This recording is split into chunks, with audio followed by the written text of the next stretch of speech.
हाय, hello, नमस्ते. तर माझा यूट्यूबवरचा हा पहिला व्हिडिओ आहे.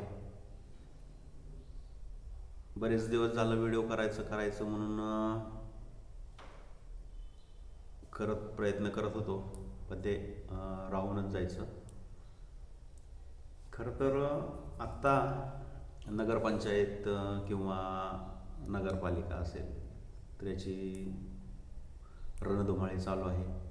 सगळीकडे प्रचार चालू होता. काल तो संपला आणि आज मतदान. तर मागच्या 8 दिवसामध्ये खरं तर हा पहिलाच व्हिडिओ तसा राजकारणावरतीच बोलतोय मी. आपल्याला व्हिडिओ तर राजकारणावरती नसणारच आहे, ते जास्त करून एक मनात आलं किंवा प्रत्यक्ष पाहिलं की काही गोष्टी अशा थोड्याशा वेगळ्या वाटत होत्या की ह्या 8 दिवसात प्रचाराची रणधुमाळी जोरात चालू होती. जिकडे बघाल तिकडं उमेदवार होते, भरपूर मंडळी त्यांच्यासोबत होते, त्यांचे कार्यकर्ते. तर हे सगळं पाहता असं लक्षात येत होतं की आज पण मतदान आहे. आणि मी सहज एक फेरफटका मारायला गेलो तर त्यावेळेस पण असं लक्षात आलं की म्हणजे मागच्या 8 दिवसात आणि आत्ता पण तर जे उमेदवार आहेत, जे निवडणुकीसाठी उभारलेले आहेत, तर त्यांना मतदान करा म्हणून ते प्रचार करतायत थोडक्यात. तर वयस्कर मंडळी सोडा, वयस्कर मंडळीच्या तर ते पाया पडतीलच, पण अगदी मिडल एज किंवा त्यांच्यापेक्षा लहान जी माणसं आहेत त्यांच्यासुद्धा ते पाया पडत आहेत आणि त्यांना मतं मागतायत की मला मतदान करा, त्यांचं सहकार्य तुमचं आम्हाला द्या, आम्ही विकास करू, आम्ही असं करू तसं करू. तर मला असं वाटतंय आज पण मतदान केंद्रावरती बऱ्याच ठिकाणी मी थांबलो होतो गेटवरती, तर उमेदवार बाहेर आहेत आणि येईल त्याला आपलं नमस्कार करतात. ते मग ते कुठल्याही पक्षाचा असो, त्यांनी तेव्हा बघत नाहीत, पण त्यांच्या पाया पडतायत ते आणि हात जोडतायत. चेहऱ्यावरती हसतमुख चेहऱ्याने ते पाया पडतायत. मग मला एक म्हणायचं आहे की बाबा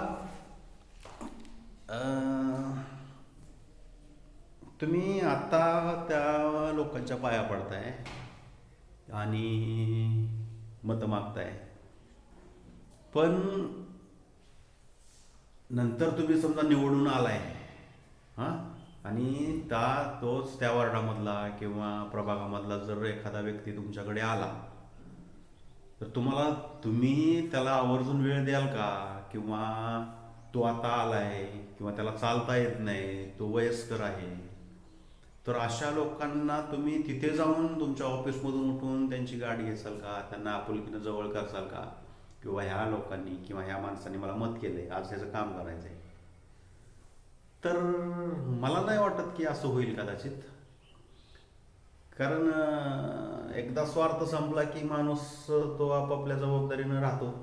आपापली जबाबदारी म्हणण्यापेक्षा तो थोडासा IT मध्ये राहणार की मी निवडून आलो, मी नगरसेवक झालो किंवा मी नगराध्यक्ष झालो, तर ह्या गोष्टी चालत राहणार.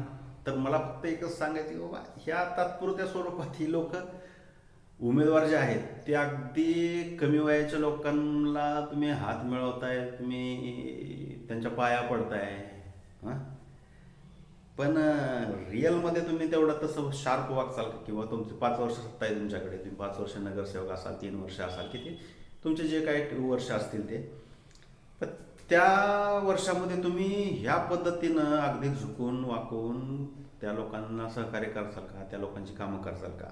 हा एकच प्रश्न होता. तर पहिलाच व्हिडिओ आहे तो राजकारणावरती बोललोय, आपलं सहज बोलावं म्हणून. आवडला तर लाईक करा. असेच व्हिडिओ करत जाईन परत. चला, बाय बाय.